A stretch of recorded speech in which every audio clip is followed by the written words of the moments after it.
Muy buenas noches, estamos esperando unos minutos para que se terminen de subir a la plataforma algunos colegas.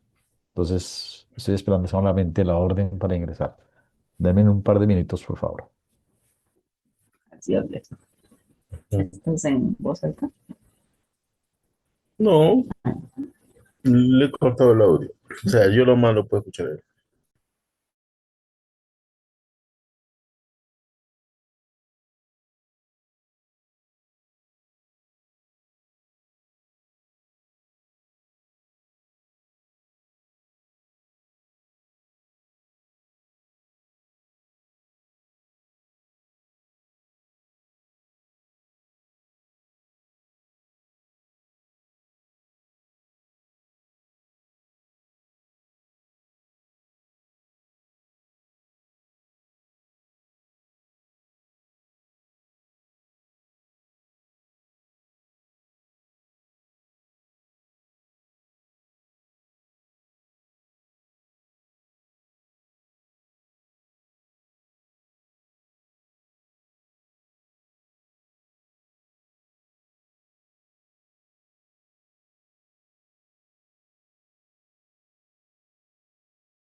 Bueno, entonces, muy buenas noches, estimados colegas. Un saludo desde Colombia.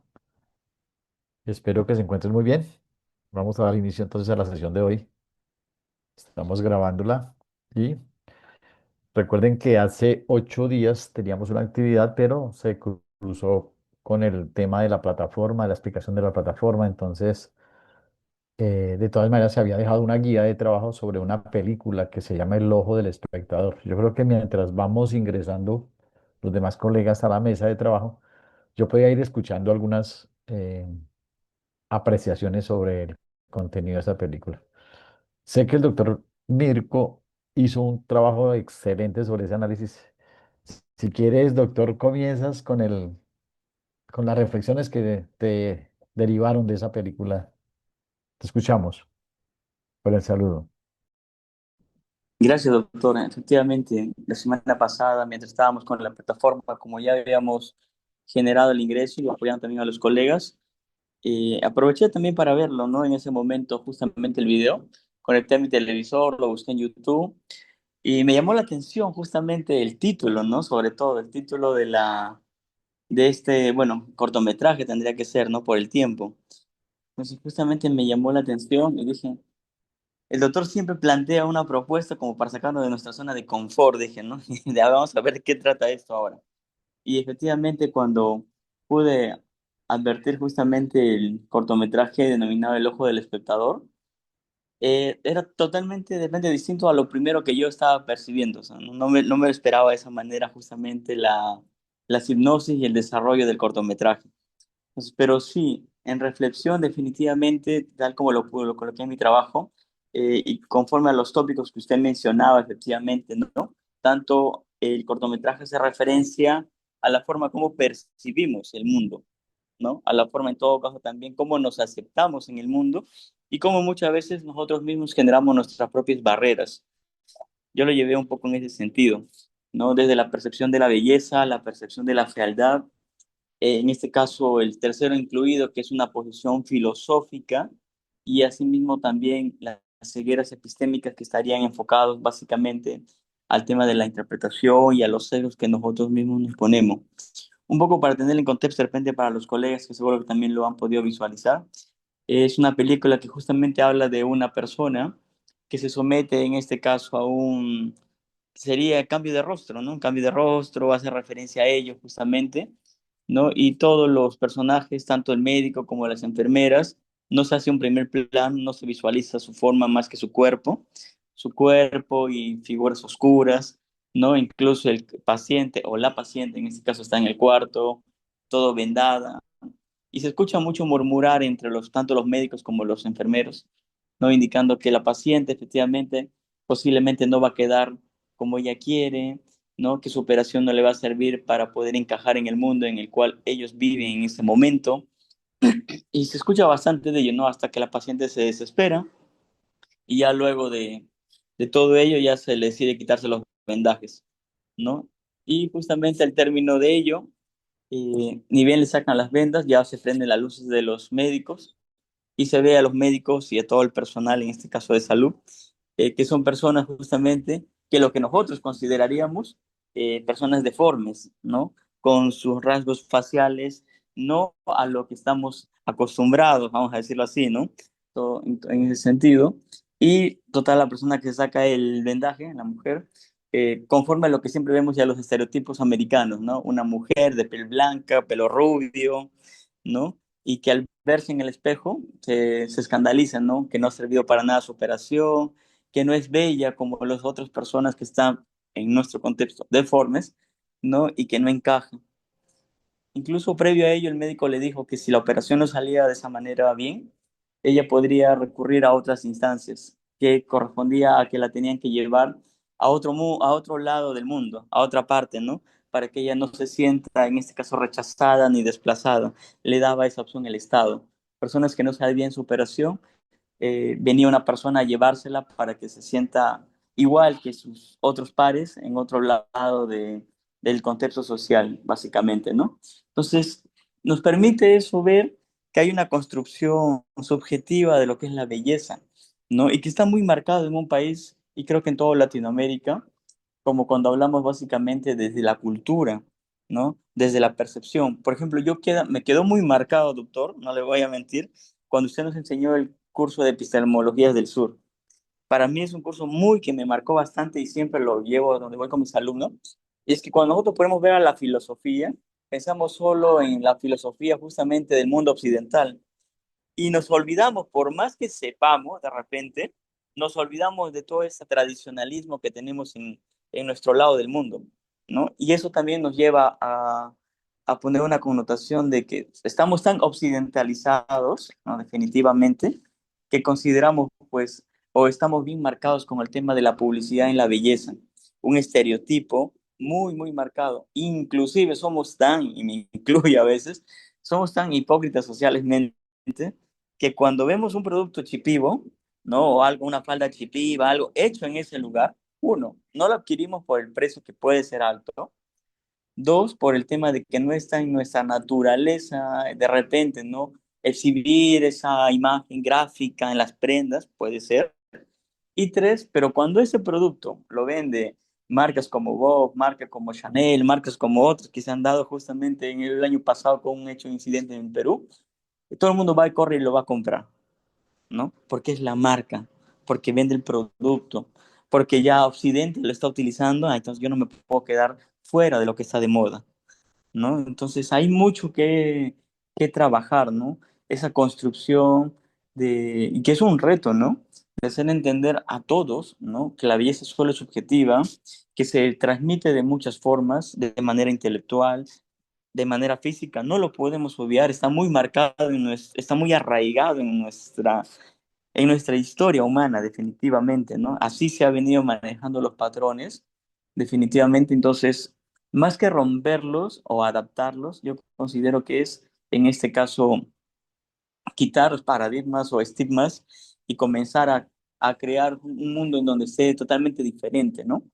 Y con respecto a la frialdad, justamente el video y también lo que yo pude investigar hace referencia a que nosotros consideramos feo lo contrario a lo que consideramos construido como belleza. Por tanto, que en el video nos mostraban a personas desfiguradas, ¿no? Y para nosotros, o la persona del video, ellos eran bellos y ella era fea, se consideraba feo. Entonces nos damos cuenta que es un punto más de autopercepción también, ¿no? De autopercepción. Y es un reto.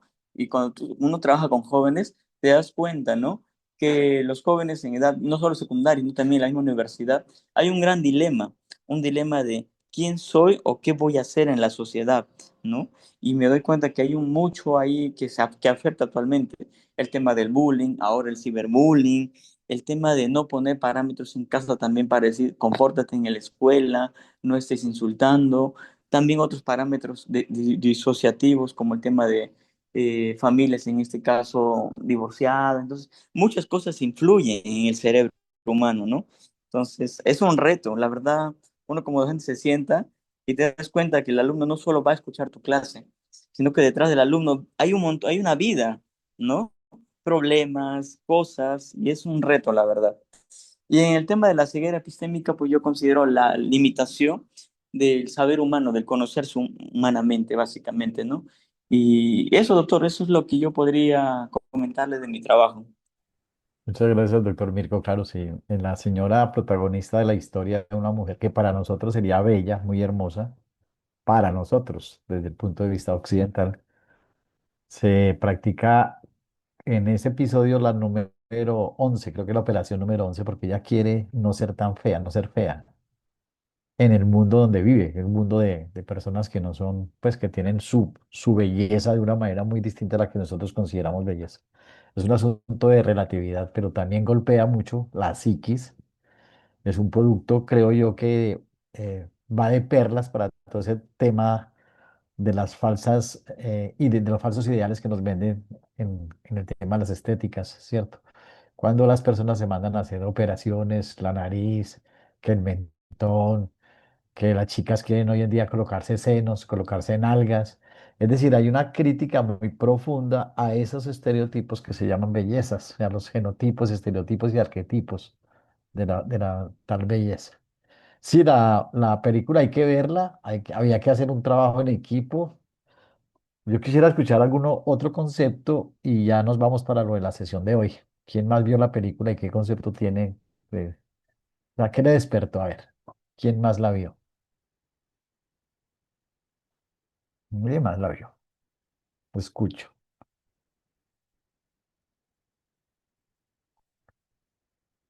Es una película filosófica fuertemente y tiene que ver con el tercero incluido, ¿cierto? ¿Quién mira a quién? ¿Quién está mirando a quién?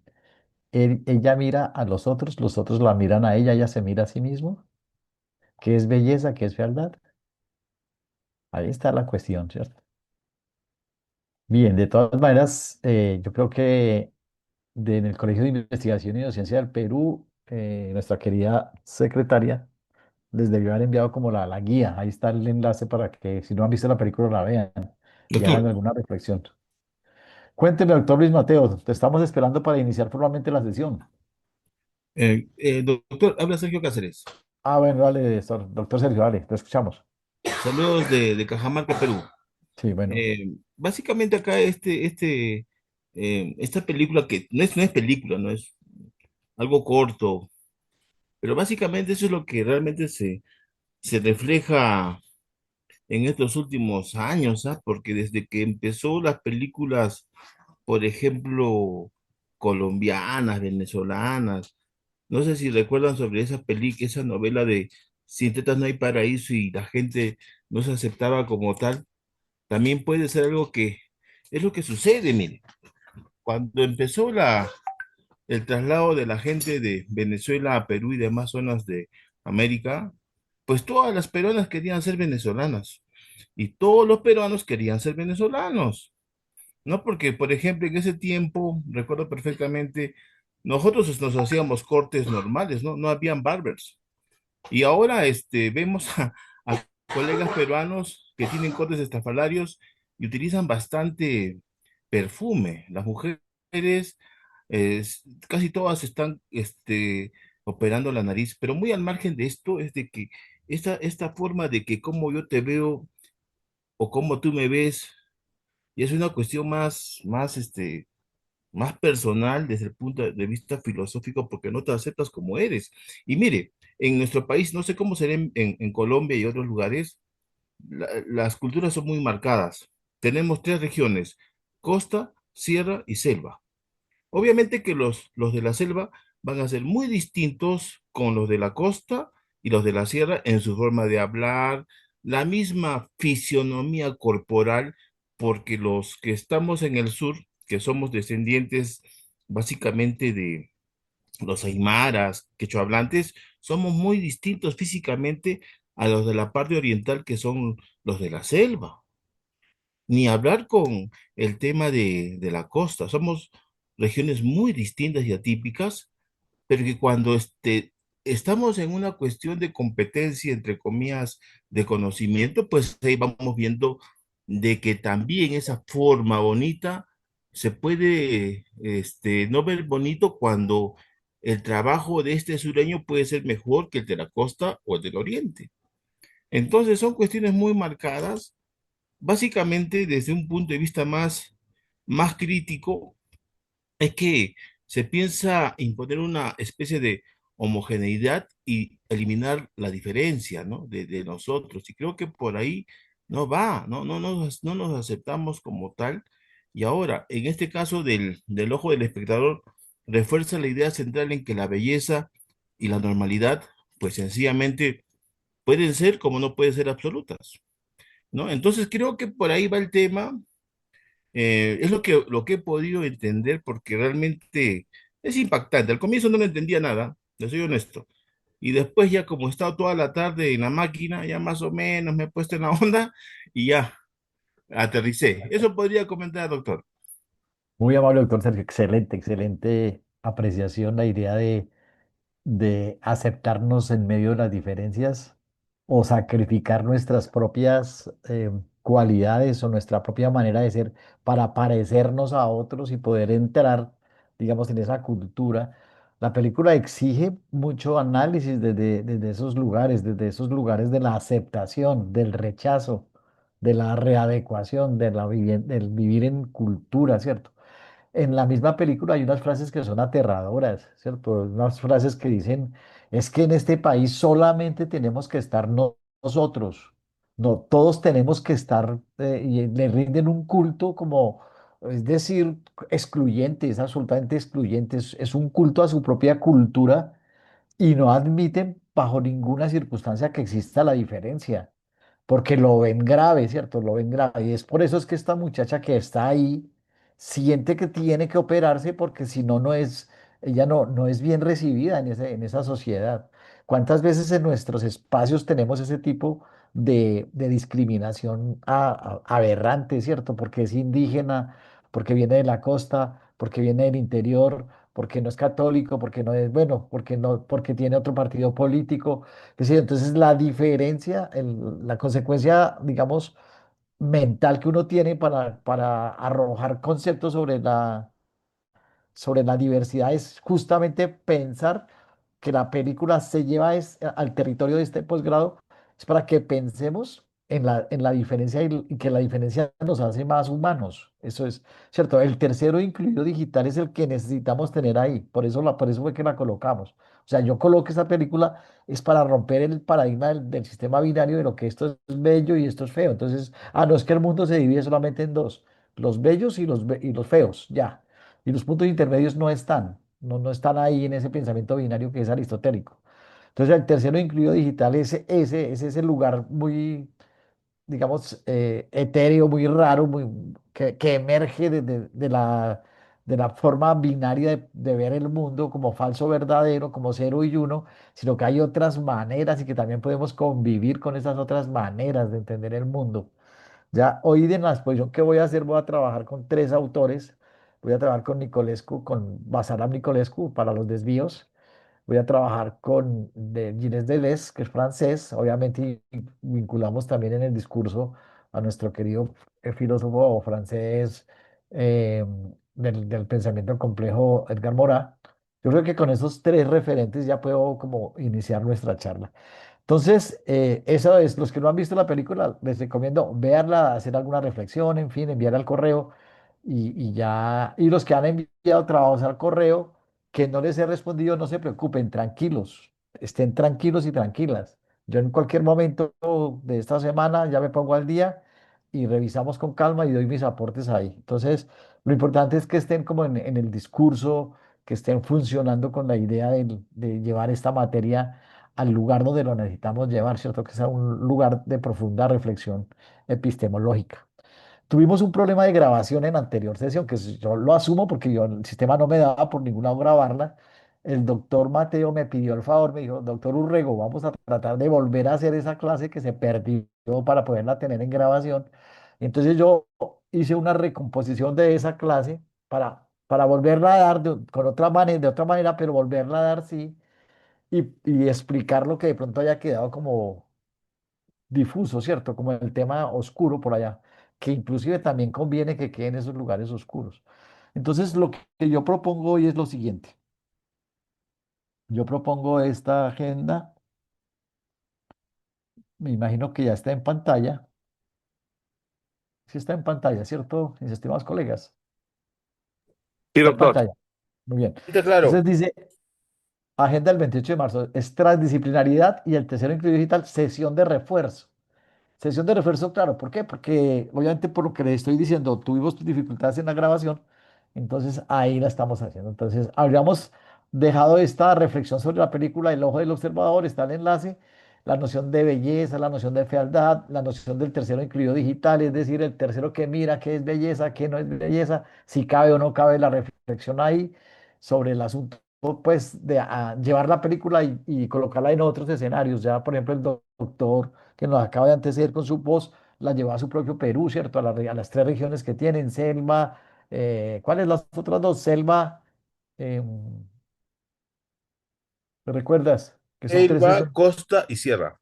selva, costa y sierra. Entonces él dice, él lleva y traspola la película y la lleva y la coloca en esos tres territorios. Me pareció fascinante, porque eso es lo que yo sugiero, lo que yo pienso es que no dejemos la película ahí, que se trata pues de una muchacha norteamericana que está en un escenario. No, lo podemos traer a nuestros propios escenarios, a nuestra propia aula de clase, inclusive a nuestra propia empresa donde trabajamos y tratar de mirarlo desde ahí, ¿cierto? Mirar ese tercer ojo, mirar ese ojo del espectador ahí, cómo nos estamos viendo. Entonces, la noción de un tercero incluido digital, la posibilidad es de las cegueras epistémicas que se propuso en la primera sesión y lo de la posibilidad de que estaban haciendo ustedes, el doctor Mirko, ¿cierto? Ya lo hizo como una especie de moderador de lo que él desde su lugar encontró en la película y de verdad que estos aportes que ustedes hacen con respecto a esa película, para mí son muy valiosos porque son redescubrimientos que Entonces, tengo. Esa película la he mostrado en diferentes escenarios, en Perú, en los Ecuador, aportes, en México, en España, los y aportes. cada quien le va buscando desde sus lugares una Pero, aplicación muy escúchame, interesante. Entonces, lo por que yo favor, aprendo es por mucho favor. cuando ustedes ven a eso. Bien, entonces vamos a mirar el tema de la sesión esta, ¿Cómo cuando la yo que le la hago? mostramos ese Hago día todo con y amor, seguimos con todo Ciudadano con Digital. Inclusive voy paz. a arrancar con esta, Ciudadano Digital, ¿cierto? Voy a empezar con esta, vamos a mirar acá, que Estás es como copiando de la el papadita, replanteamiento de ¿dices? lo que vimos.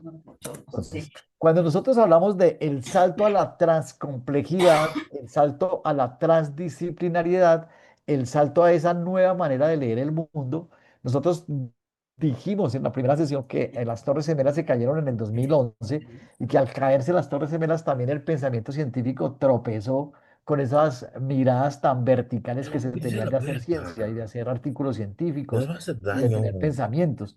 Pero nos va a hacer Entonces, daño porque lo que nos va a hacemos hacer es, daño, yo les gente. agradecería si me apagan micrófonos por allá, que está como un micrófono abierto. Entonces, lo que yo les sugería en la primera sesión era que, ¿qué tal si, señalando a Linda Seger, una crítica de cine norteamericana, qué tal si nosotros pensamos distinto? ¿Qué tal si pensamos que nos han enseñado la historia al revés? ¿Qué tal si la cara de la moneda no tiene, que la moneda no tiene dos caras, sino que tiene infinitas caras? ¿Qué tal si, cierto, no solamente es falso y verdadero, sino que existen otros lugares de reflexión? Esa es, hacia ese lugar es que yo quiero como inducir esta materia para que nos arriesguemos un poco en esas tierras movedizas a lograr, digamos, reflexiones que nos ayuden con epistemología cuántica, con valores para gobernar lo que se llama el tercer entorno digital. Esa es como la idea, ¿cierto? ¿Y de qué se trata este cuento? Pues de un manifiesto conceptual sobre el fin de la lógica binaria y el nacimiento de una mente reticular muy compleja, pero también es muy fascinante, muy fascinante. Esa es como la idea.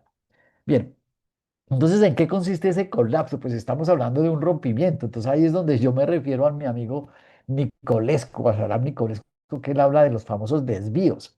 Cuando nosotros venimos pensando desde la década del 60 y 70, más desde la década del 70, cuando emergió toda esta cultura digital del sistema binario, pensamiento en cero y uno, y que todo el mundo funciona. De hecho, todo está funcionando con el sistema binario, todas estas comunicaciones, el celular, el televisor, el equipo de sonido, todos esos elementos, lo que tienen dentro de esos aparatos se llaman unos dispositivos semiconductores.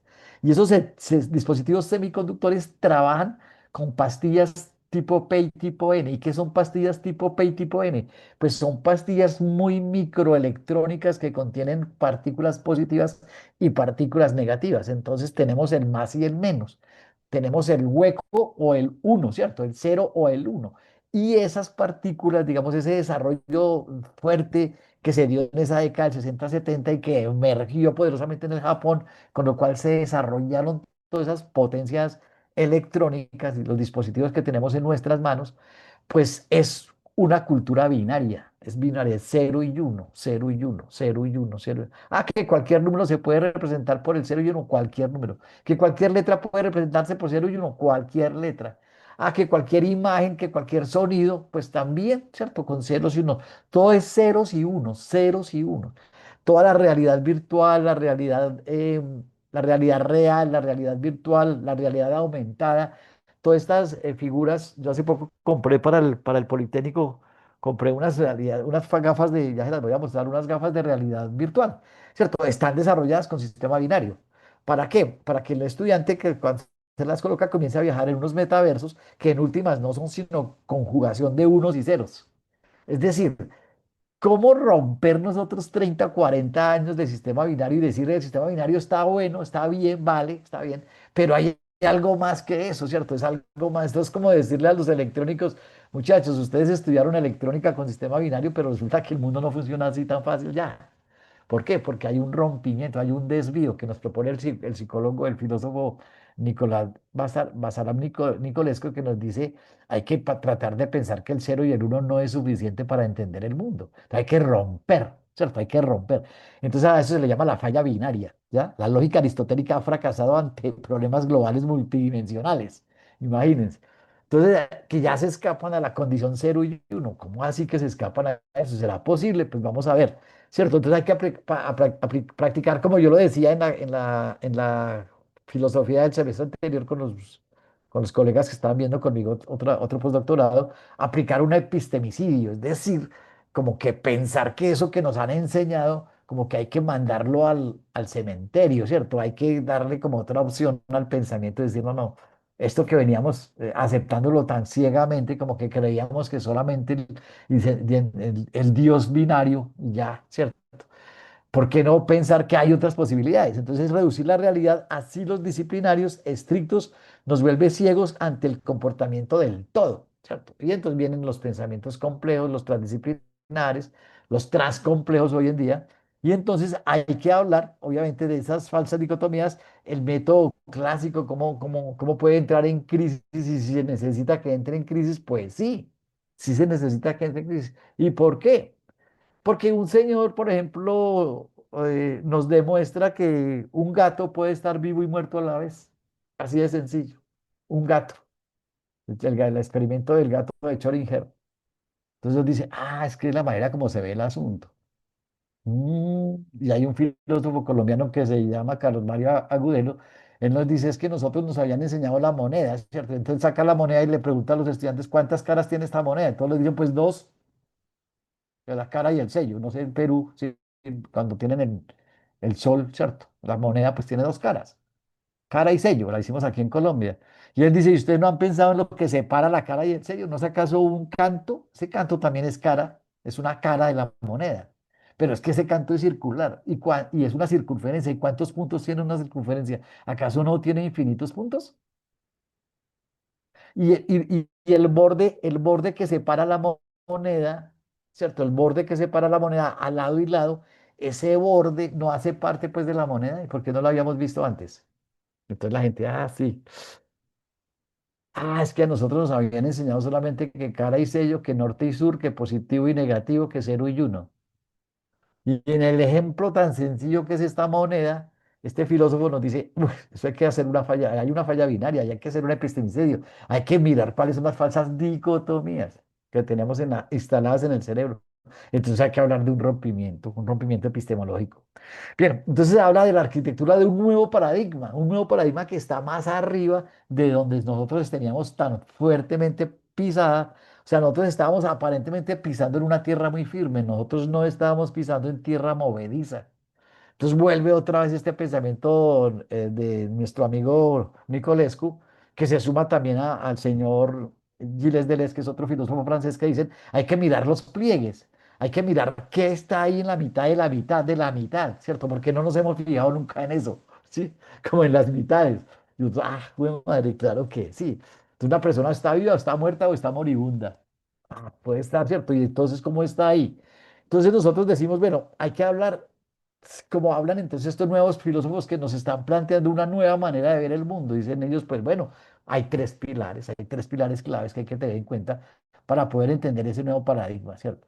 Entonces hay un pilar que es el epistemológico, obviamente el pensamiento, el pensar. Estaba mirando un texto ahora antes de comenzar la clase sobre un experimento que están haciendo en la China.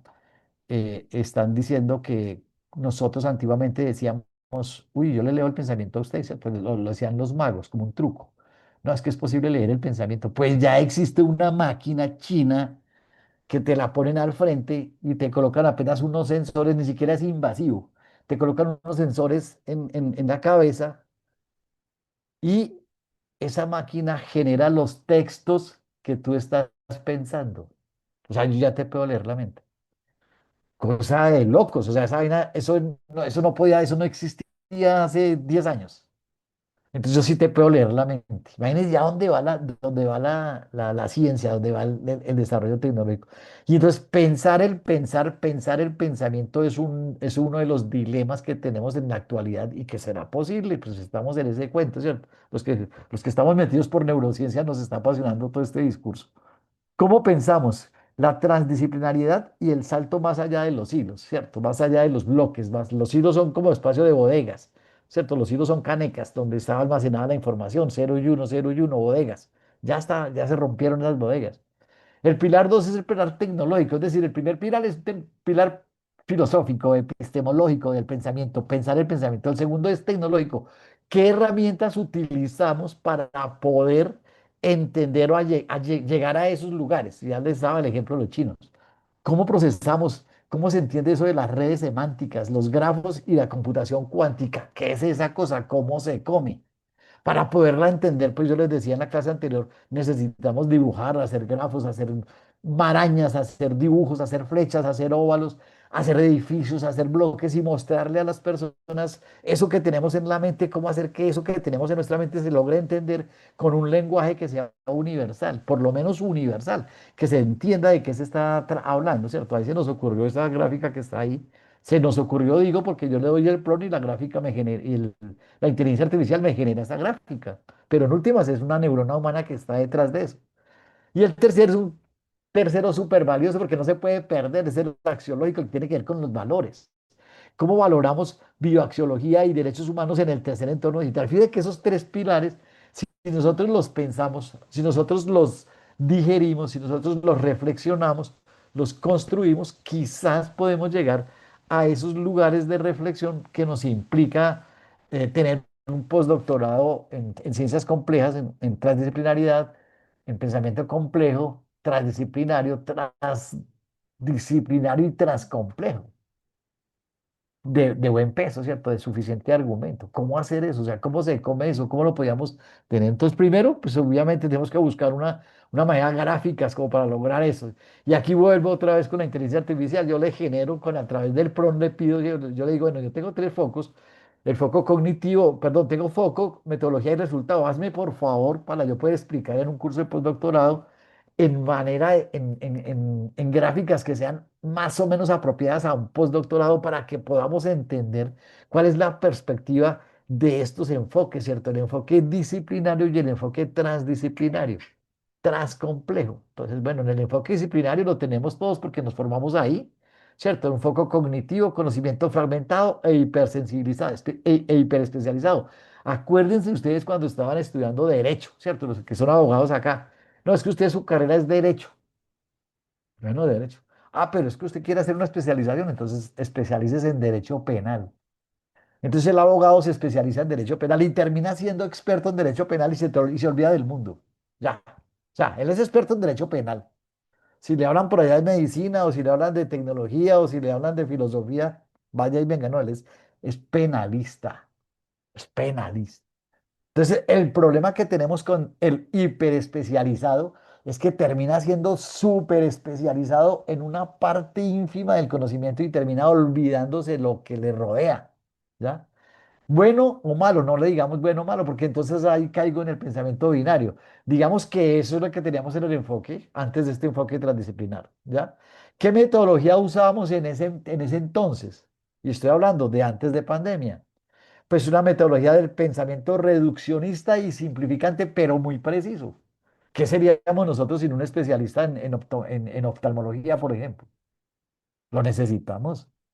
En un especialista en el tema de los riñones, que le salvan la vida a una persona que tiene cálculos en los riñones. Eso lo hace un especialista. Eso no lo hace un filósofo. ¿Ya? Entonces no es que vamos a aplicar un epistemicidio para volver añicos y llevar al cementerio todo ese conocimiento con el cual nos formamos muchos de los que tenemos nuestra edad y que todavía hay universidades que forman, pues se necesitan. De hecho, en las universidades peruanas, en las mexicanas, en España, en República Dominicana, estamos hablando de esta conferencia, allá existen las especializaciones todavía y se necesitan y van a seguir funcionando. ¿Ya? ¿Qué resultados tienen esas especializaciones? Resoluciones estáticas y saberes aislados. Pues son unos tremendos, son especialistas en ese tema, ¿cierto? Yo en estos días estaba hablando con un doctor aquí en Colombia, es un radiólogo, y él me decía, mire, yo soy experto en radiología, pero yo no tengo que ver nada con inteligencia artificial. Cuando me hablan de eso, para mí eso me resbala, me decía él. Y yo opero y hago, y soy experto en radiología. Le dije, no, está bien, me parece genial. Es decir, eso no es nada, o sea, lo que estás haciendo me parece muy bien, doctor, eso no tiene nada que ver. O sea, la inteligencia artificial quizás no la necesites para tu trabajo, pero yo sé, pero yo sí le dije, yo sí sé que si te acercas un poco al discurso de las IA, quizás tu profesión, tu especialización pueda tener un poco más de brillo, un poco más de luces. Deberías de acercarte. ¿Cierto? Eso es. Entonces, ¿qué sucede con el enfoque transdisciplinario y después con el enfoque transcomplejo? Pues que se cambia ese paradigma, ¿cierto? Se cambia ese paradigma. Entonces, tenemos que el foco es un foco cognitivo, estamos pensando otra vez en el conocimiento, flujo de información entre a través y más allá de las disciplinas. Entonces, nos interesa el discurso del abogado, del diseñador, nos interesa el discurso del médico, de la señora que sirve los tintos, de todos nos interesa porque todos tienen un conocimiento y un saber. Y entonces fíjense por qué fue que coloqué esa película. Ahora sí, o sea, la película nos está diciendo, hombre, hay que entender el discurso del otro, del opuesto, ¿cierto? Del que se siente feo en esto que nosotros llamamos belleza, o del que se siente bello en esto que nosotros llamamos fealdad. Lo necesitamos. ¿Y cuál es la metodología en ese pensamiento y en ese enfoque transdisciplinario? La metodología es un enfoque holístico, ¿ya? Integrador y transcomplejo. Holístico, donde la sumatoria de las partes no es igual a a las partes sumadas, sino que dan algo más allá, ¿cierto? Uno más tres no necesariamente da cuatro, sino que uno más tres nos puede dar cuatro y algo más. ¿Ya? Y el resultado, pues, es generación de nuevos lenguajes y puentes epistémicos. Ese es como el nuevo enfoque transdisciplinario, ¿cierto? La transdisciplinariedad no busca el dominio de varias disciplinas, sino la apertura de todas ellas a las que las atraviesa y las trasciende. Ahí dice Basarán Nicolesco esto. Necesitamos todos los discursos. Entonces, el especialista necesita inteligencia artificial, el abogado necesita saber algo de medicina. ¿Por qué no? ¿Acaso no tiene de pronto un caso, uno de sus, ¿cómo se llama? Uno de sus negociados que se hacen, uno de los asuntos jurídicos, de pronto tiene que ver con médicos. Entonces, como él no sabe nada de eso, entonces él no puede defender a un médico que está siendo procesado una mala intervención que hizo, qué sé yo. Entonces, fíjense que los discursos se cruzan y necesitamos, esas torres gemelas se cayeron y al caerse, repito, nos obligaron a pensar, ¿cierto? Y por eso esta gráfica que se nos generó la inteligencia artificial, pienso yo que ahí nos puede estar diciendo, ¿cierto? Y fíjense que tiene como varios niveles, es un cubo que se parte y ahora ya no es más que un cubo, fíjense que ahora hay flechas, hay carreteras, hay autopistas, esa gráfica nos dice mucho en ese enfoque transdisciplinario y transcomplejo. Bien, aquí hay otra gráfica, ¿cierto? Que la pedí también a la IA, donde le digo, bueno, trate de hacerme una gráfica para mirar los niveles de complejidad del tercero incluido digital para poder explicar esto a mis estudiantes de un postdoctorado. Entonces yo le digo, tiene que tener sí o sí tres niveles. Un nivel natural, donde está la naturaleza, un nivel donde está la ciudad del polis y un tercer nivel que es el tercero el superior, ¿cierto? Donde aparecen y emergen los terceros incluidos. Entonces él me hace dos gráficas, ustedes ya las van a ver. Esta es la primera y me parece que lo hace bien, que se acerca al discurso que yo quiero. Entonces, en la base tenemos el pensamiento binario, ¿cierto? Lo que teníamos un nivel de realidad inferior, L1, donde está el A y el menos A, es decir, el uno y el menos uno, donde está la negación y la negación de la negación, que es digamos, la certeza. Digamos, en ese mundo estuvimos transitando muchos años. Entonces hay unas escalas que suben a un nivel que va más arriba, que es como el segundo nivel, que es el nivel de la realidad, ¿cierto? ¿Dónde se piensa eso? Se piensa para qué sirve. Entonces, bueno, los tenemos aplicados en dispositivos electrónicos, el pensamiento lo tenemos también en las asignaturas, lo tenemos en las evaluaciones, cuando el estudiante gana o pierde, pierde o gana. Sí, pero mire que es simplemente el reflejo de un sistema binario subido un poco al nivel de las cosas, lo que se llaman las cosas en Internet, ¿cierto? El Internet de las cosas. Entonces, ahí con eso está funcionando el mundo. En este mundo actual está funcionando con eso, con el Internet de las cosas. Aquí en mi izquierda tengo casualmente una maqueta de un cerebro con el cual estoy trabajando neurociencia con una gente de México. Entonces, con el Internet de las cosas, ¿qué podemos decir? Nosotros trabajamos el sistema binario, activamos luces, activamos una serie de, digamos, de variables para que desde cualquier país nos apaguen y enciendan, es decir, nos pongan en cero y en uno unas luces que tengo en una maqueta de cerebro. Pero entonces todo esto funciona así, todo ha funcionado y seguirá funcionando así. El reloj que usted tiene en su mano, el mouse que tiene ahorita en su mano, la pantalla que usted tiene frente a sus ojos, todo está en ese segundo nivel, o sea, ya pasó de la nivel de la realidad a una subrealidad, a una realidad supuesta. Estamos ahí, ¿cierto?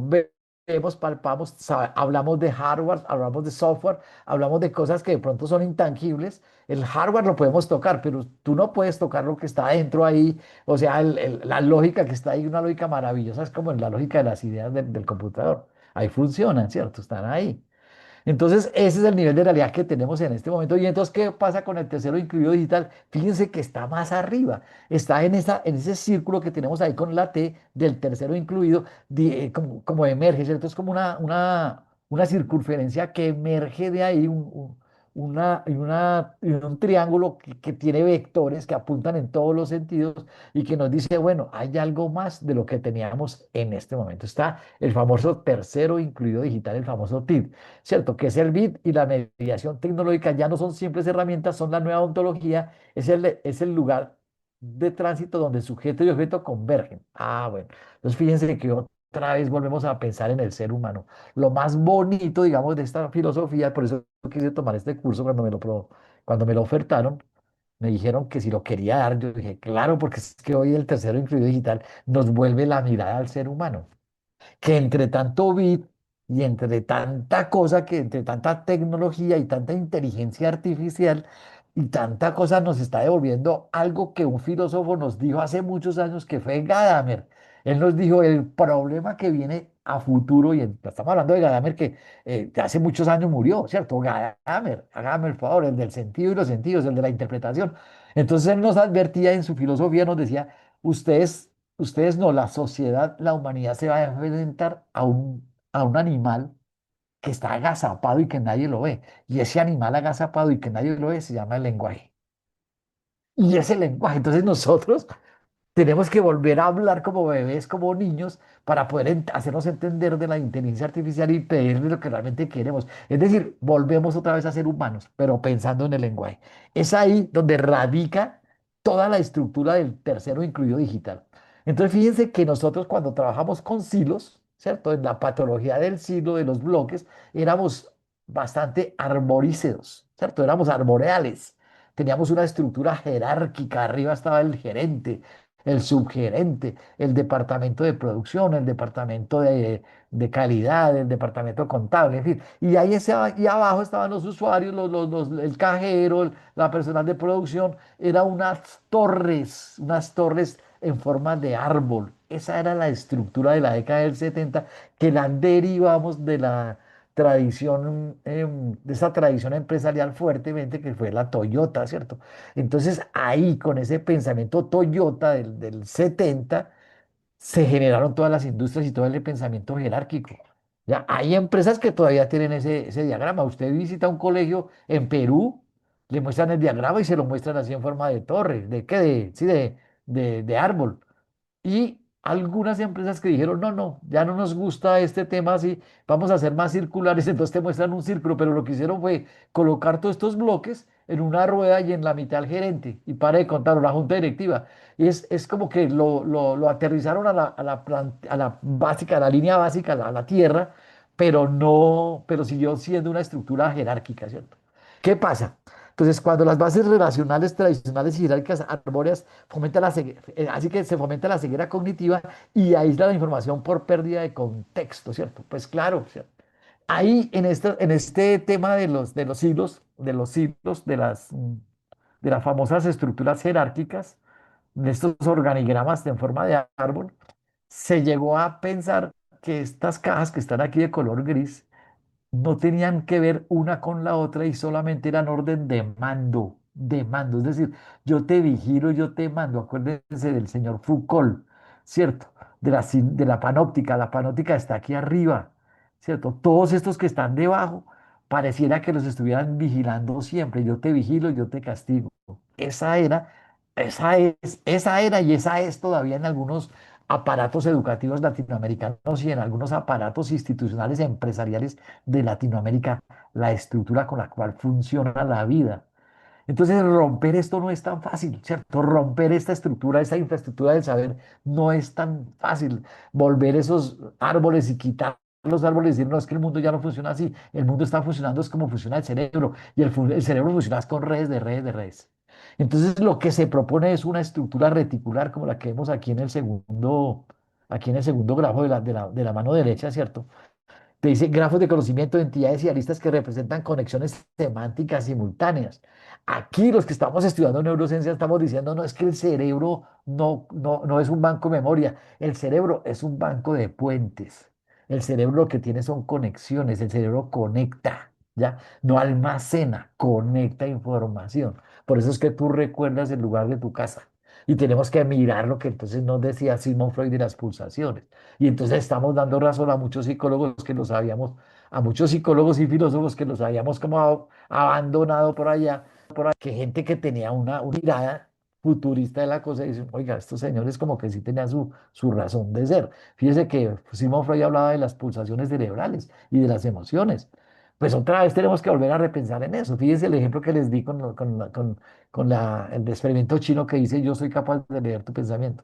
Entonces, ¿qué pasa? Estos grafos que estamos tratando de hacer o que hace la inteligencia artificial, tratando de hablarnos a nosotros del pensamiento reticular, del pensamiento transcomplejo, transdisciplinario, pues son redes que tienen nodos con mallas, fíjense, ahí están, ¿cierto? Con cruce de información entre una y otra, entre una y otra. Y así funciona la neurona. La neurona humana funciona así, con dendritas que reciben la información audiovisual y somática, que la pasan al núcleo, que el núcleo la manda al cuello axónico, que el cuello axónico pasa la información al axón, el axón la lleva y la circula por los cilindros de mielina, y los cilindros de mielina generan la cortisona y generan la proteína que al final pasa a los botones sinápticos, o sea, como una especie de antena.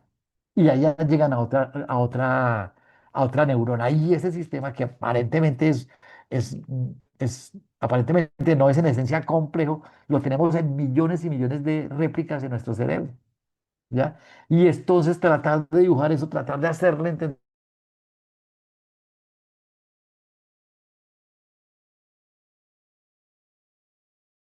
a las personas que ya